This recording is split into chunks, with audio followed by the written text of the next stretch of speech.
Attention, cette vidéo ne constitue en aucun cas un conseil financier. Faites toujours vos propres recherches avant de prendre une décision. Ce que je partage ici reflète uniquement mon opinion, basée sur mes analyses et indicateurs personnels. Le trading, qu'il s'agisse de crypto-monnaies ou d'actions, comporte des risques, y compris des pertes financières potentielles. Investissez avec prudence, merci de trader de manière responsable. Bonjour à tous et bienvenue sur ma chaîne. Aujourd'hui, on va justement voir ce qui se passe du côté de Uniswap et du Doge.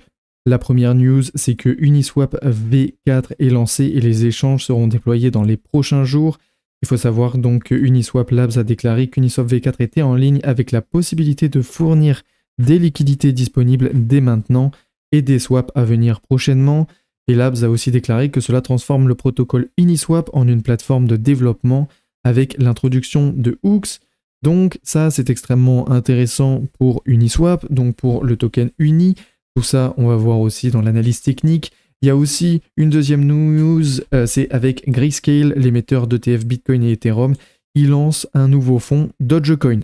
Donc on va voir aussi ce qui se passe de ce côté-là. Donc l'entreprise estime que le Dogecoin s'est transformé au fil des ans, passant d'une simple monnaie même à un outil d'inclusion financière mondiale, d'activisme populaire et d'un moyen de paiement viable, selon un communiqué de presse. Et aussi avec la SEC désormais favorable aux crypto-monnaies sous la présidence de Donald Trump, les gestionnaires d'actifs ont déposé une vague de demandes d'ETF en comptant, couvrant plusieurs crypto-monnaies dont Dogecoin, Litecoin et XRP. Le XRP, on l'a vu, on va voir aujourd'hui le Dogecoin. Donc prochainement, je ferai une vidéo sur le Litecoin et son historique comme d'habitude. Maintenant, on va simplement passer à l'analyse technique. Pour ce qui est de l'analyse technique, quelque chose d'extrêmement intéressant, c'est de la part de Uniswap. On voit ici que justement on s'est fait rejeter pile sur le ruban moyenne mobile qui est justement pile le milieu des bandes de Bollinger. On s'est fait rejeter à la baisse et on essaie toujours de breaker le canal par le haut. Donc là on le voit ici depuis du coup décembre 2024. On voit que Uniswap est dans un canal descendant et dans ce canal là justement, on voit qu'il a réussi à breaker au moins une fois, mais malheureusement, on s'est fait vite rejeter. Puis ensuite, on a réintégré le range, on a retesté ensuite le milieu, qui était du coup un support, pour ensuite du coup repartir vers le haut. Et là, vous voyez, on est en train de se battre pour essayer de clôturer au-dessus. Il reste encore 4 heures, rien n'est fini, mais en tout cas, là, tant qu'on ne clôture pas au-dessus, ça veut dire que ce n'est pas confirmé. Et c'est-à-dire que Uniswap, du coup, peut continuer, du coup, de chuter encore et encore, à voir forcément ce qui se passe, surtout qu'il y a plusieurs supports à aller chercher, les 0,382 de Fibonacci et les 0,5 de Fibonacci si on arrive vraiment à breaker par le haut, et ça va être justement une résistance. Donc, à voir ce qui se passe du côté de l'Uniswap. Quand on regarde du niveau 4 heures, on est quand même bullish. On le voit ici, on a une trendline qu'on vient tester et retester.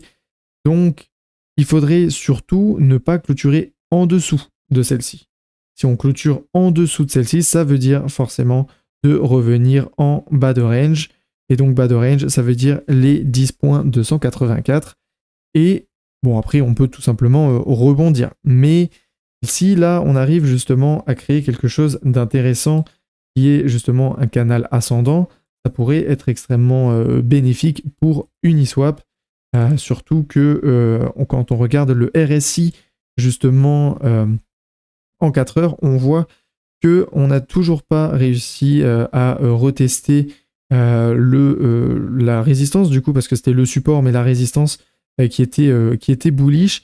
Donc même si on peut encore pousser, on ne peut pas pousser vraiment très haut, on va être forcément bloqué à 83. Et après, on va avoir forcément un retracement. Donc, à voir ce qui va se passer de ce côté-là, même si on reste extrêmement bullish. Vous le voyez ici avec le MACD. On le voit ici. Mais on perd un peu de momentum. Donc, on est vraiment sur la tangente. À voir surtout où la clôture va nous amener. Vous voyez, il reste 9 minutes. Mais c'est de la crypto. Et en 9 minutes, il peut se passer énormément de choses.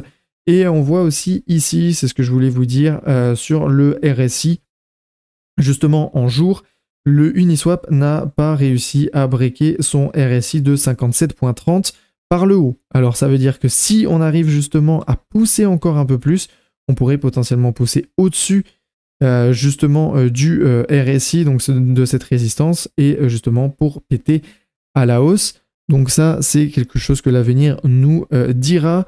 Pour le Dogecoin, c'est quelque chose de plutôt similaire. On voit ici par contre que le Dogecoin n'est pas retourné dans son range. Vous voyez que depuis le 19 décembre, il est dans un range ascendant. Et ce range-là est extrêmement intéressant puisque il nous permettait justement de continuer à monter. Mais le 26 janvier, vous savez, le Bitcoin a craché, le Dogecoin aussi. Et vous voyez qu'on essaie tout simplement de revenir dessus. Malheureusement, on n'arrive vraiment pas à clôturer. Là, vous voyez qu'on est en train de baisser. Donc après, c'est possible qu'on puisse revenir justement au 0.31 pour ensuite repartir au 0.35. Et si on arrive à clôturer justement au 0.35, on pourrait partir encore au 0.41. Pourquoi je dis ça ? Parce que ici, on pourrait encore baisser, revenir justement à cette intersection-là. À cette intersection, on peut la breaker par le haut, revenir la tester. Et si justement on arrive à la tester, on pourrait justement continuer sur un range ascendant. Donc, à voir ce qui va se passer aussi de la part du Dogecoin. Mais comme je vous disais, c'était similaire à l'Uniswap. On voit ici, on est très clairement en train de se battre pour clôturer le 4 heures au-dessus de cette trendline justement ascendante. Et ça, on a envie surtout de le garder parce que qui dit clôture au-dessus dit retest confirmé et donc potentiel rebond pour aller chercher peut-être les 0,35 ou voire même les 0,37. Tout ça, bien évidemment, c'est l'avenir qui nous le dira. En tout cas, on est toujours bullish du côté du Doge, à voir forcément où les clôtures vont se faire. Comme ça, on va avoir une plus grande idée. Mais pour l'instant, Uniswap et Doge, avec les news qu'il y a eu et leur pattern, il y a une possibilité de pousser, pas forcément très haut, mais il y a quand même une très belle possibilité de ce niveau-là.